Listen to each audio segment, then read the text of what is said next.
تم صبر کی بات کرتے ہو، صبر تو آتے آتے آ ہی جاتا ہے، اور جب صبر آ جاتا ہے نا تو ہونٹوں کی مسکراہٹ، آنکھوں کے آنسو، دل کا سکون کچھ محسوس نہیں ہوتا، فقط ایک شے رہتی ہے پاس، اور وہ ہے خاموشی۔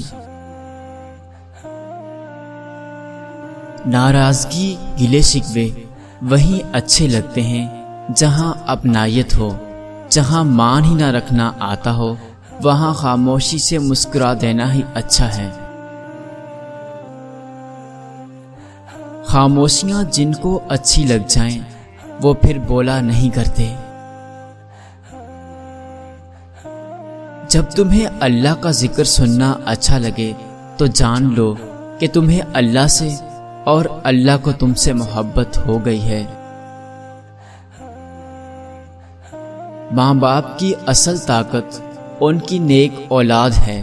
ماں باپ کمزور، بیمار اور بوڑھے تب ہوتے ہیں جب ان کی اپنی اولاد پریشان رکھتی ہے۔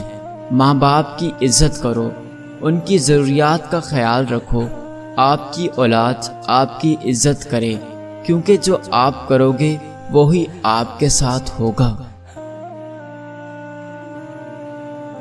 جب اللہ چاہتا ہے کسی بندے سے دوستی کرے تو اس کی زبان پر ذکر دل میں اپنی فکر کے دروازے کھول دیتا ہے۔ جس کتاب کی ابتدا ہی الحمدللہ سے ہوتی ہے، اس پر ایمان لانے والا ناشکر اور نا امید کیسے ہو سکتا ہے؟ سجدے کی توفیق ملنا بھی رب کی نعمتوں میں سے ایک بہترین نعمت ہے۔ جن سے یہ توفیق چھن جاتی ہے پھر نہ وہ دنیا کے رہتے ہیں نہ دین کے۔ جھوٹ اس لیے بک جاتا ہے کیونکہ سچ خریدنے کی اوقات کسی کی نہیں ہوتی۔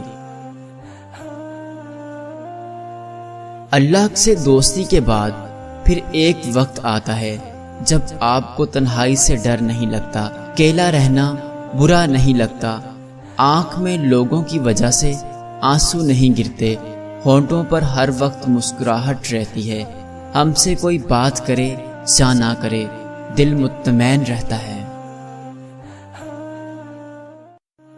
زندگی کے بارے میں زیادہ نہیں سوچنا چاہیے، جس نے زندگی دی ہے اس نے آپ کے لیے بہت کچھ سوچ رکھا ہے۔ ناکامی کا منہ انسان کو اس وقت دیکھنا پڑتا ہے جب ہم کامیابی کے اصول کے لیے اپنے رب کے اصول توڑ دیتے ہیں۔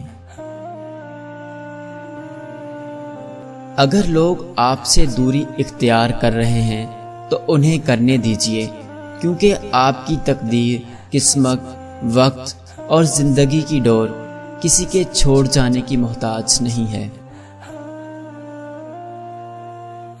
جب آپ کا دل بغیر کسی وجہ کے اداس رہنے لگے تو سمجھ لیں آپ کی روح اللہ کا ذکر مانگ رہی ہے۔